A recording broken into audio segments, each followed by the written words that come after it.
Assalamualaikum, kembali lagi di video proyek akhir pekan. Pada video kali ini saya akan melanjutkan mengupgrade dari table saw saya, yaitu saya akan membuat miter sled. Bagaimana caranya? Sekian terus video ini sampai habis ya.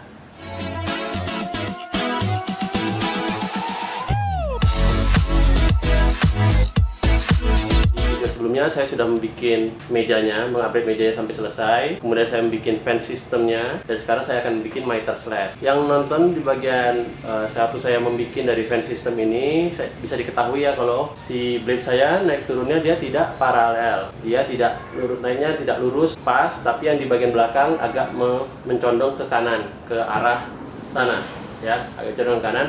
Berbedanya mungkin hanya 1-2 mili, tapi itu akan mempengaruhi dengan pemotongan di miter sled. Jadi caranya supaya dia miter sled saya bisa motong akurat, dia harus terpotong di bagian depan dan di bagian belakang. Jadi di dua sisinya harus terpotong. Oke, otomatis saya tidak bisa menggunakan 2 miter slot ini, karena kalau saya menggunakan 2 miter slot ini dan saya memotong sampai habis, tentu si slednya terbelah dua. Walaupun dia di atasnya mungkin dikasih kayu seperti ini untuk menyambungkan keduanya, tapi tetap aja dalam kekuatannya pasti akan berkurang. Jadi saya akan kembali seperti miter sled saya yang di table saw sebelumnya, hanya menggunakan satu runner. Jadi yang penting harus membuat runnernya ini. Kalau bisa dilihat di video saya mengupgrade meja ini, saya sudah bikin runnernya ya.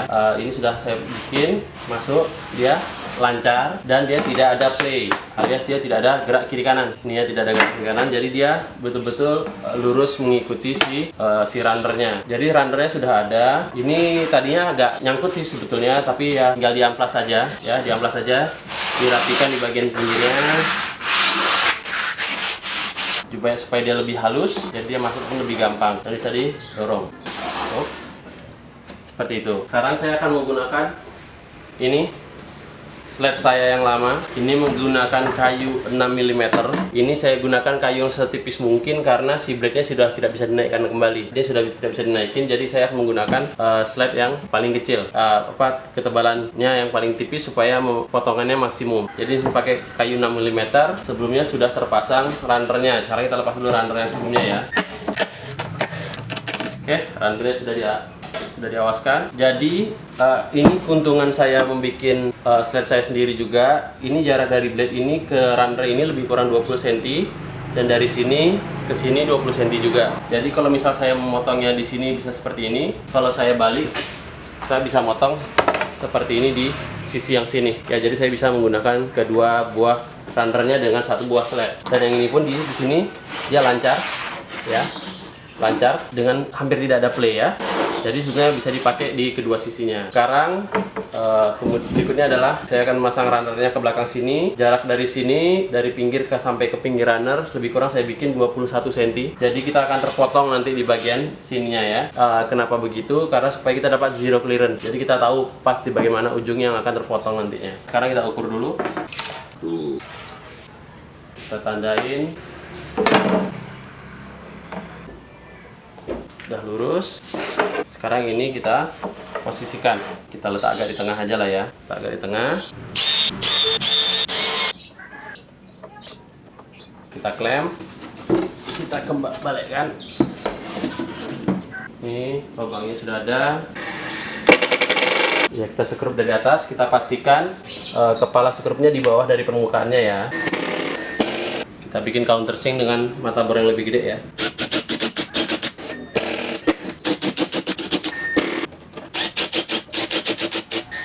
Sekarang kita akan melepas penahan yang lama ya, karena ini posisinya belum tentu nanti 90 derajat. Kita buka dulu hanya dengan 2 skrup. Lalu kita akan melakukan potongan pertama supaya dapat zero clearance-nya ya.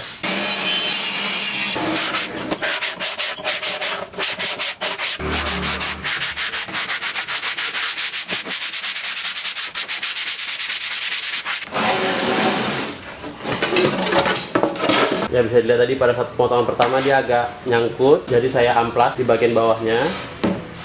Sekarang sudah lumayan ya, walaupun dia masih nyangkut, lebih lumayan dia bisa didorong ya. Supaya lebih lancar, coba kita berikan wax ya.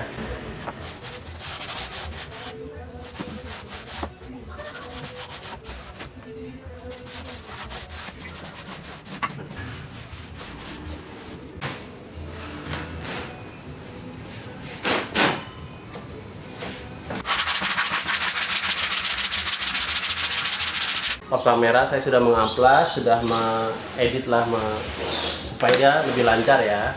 Alhamdulillah udah lancar, udah lebih lancar. Walaupun tidak mulus 100% tapi bisa digunakan ya. Sekarang berikutnya adalah ini sudah saya garis ya. Cara mendapatkan garis itu adalah saya dengan menggunakan ini penggaris siku yang framing square. Framing square-nya ini kita tempel ke badan dari si blade, bukan ke matanya ya, karena matanya itu lebih keluar sedikit ya, ke badan dari si blade. Ini seperti ini ke badannya ya. Dapat garis ini lalu udah tahan, lalu digaris. Ini sudah saya garis ya, sudah saya garis. Jadi berikutnya adalah kita mempaskan fansnya ke sini, ke garis ini. Fans yang akan saya gunakan adalah ini. Ini adalah fans dari table saw saya yang lama yang biasa saya klaim ujung-ujung. Ini adalah kita keluarin karena sudah kita garis ya.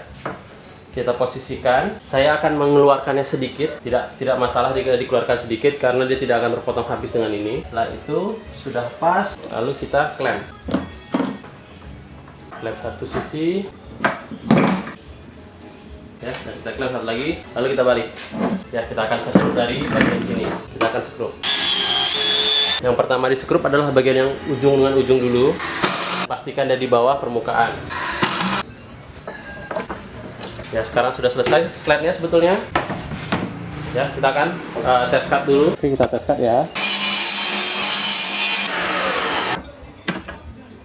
Dari hasil potongnya, yang bagian ini harus dimundurin sedikit. Saya akan setel dulu sampai pas, baru saya rekam kembali karena baterainya udah mau habis. Harap maklum. A few moments later. Ya, setelah saya utak-atik beberapa kali, akhirnya dapat juga ya. Ya, betul-betul siku seperti ini. Seperti ini ya. Itu siku. Sebetulnya ada beberapa cara untuk mengukur siku ya. Jadi ada yang metode 4 kali cut atau 5 kali cut. Jadi dipotong, nanti kita putar yang sisi dipotong, ditempel ke fans, dipotong lagi, dipotong sampai diputar sampai 5 kali. Lalu nanti yang sisa terakhir itu diukur berapa panjang offcutnya, apakah sama atau tidak. Tapi kalau saya yang paling gampang adalah satu yang begini ya. Ini hanya dengan rasa istilahnya ya. Jadi kita, oh ini datar lah gitu. Tapi kita nggak tahu pasti kan. Kalau saya salah satu yang kedua adalah saya bikin titik di satu titik ya, kita ukur sini sisinya nih, karena ini dalam inci jadi saya baca dalam inci ya. Jadi dalam inci ini 1/3/4 ya, 1/3/4. Lalu kita garis dari sisi yang kita tempel ke fans tadi, kita garis. Lalu kita baca. Kalau sama hasil 1/3/4 dari ujung ke ujung ya, ini 1/3/4 semua, itu insya Allah siku. Ini cara saya ya. Kalau cara yang lain yang mau 5 kali cut bisa juga, karena 5 kali cut itu semakin miring dia, nanti pas saat sampai dia tempat terakhir, potongan terakhir, dia akan mengamplifikasi. Jadi misalnya dia potongnya 89 derajat, jadi 1 derajat off. Setelah 5 kali cut dia akan ada 5 derajat off. Jadi akan bergeser makin besar off-nya. Tapi karena ini panjang, kalau begini kan saya susah megangnya ya. Jadi ya ini cara saya. Ya, sekian saja video upgrade table saw saya. Yang di video sebelumnya saya sudah bikin fan system, yaitu yang ini. Dan sekarang di video ini saya membuat miter slide-nya. Jadi sekarang table saw saya sudah bisa digunakan dengan lebih nyaman. Sebelumnya belum bisa digunakan, tapi kurang nyaman karena kita tidak ada miter slide untuk motong crosscut. Dengan kita harus mengukur manual karena tidak ada fansnya. Jika Anda suka video kali ini, boleh di like dan di share. Dan kalau ada tambahan atau kritik atau saran, boleh di komen di bawah. Dan jangan lupa di subscribe untuk video-video berikutnya, dimana saya akan membuat dudukan dari thickness planner. Ditunggu videonya ya. Terima kasih.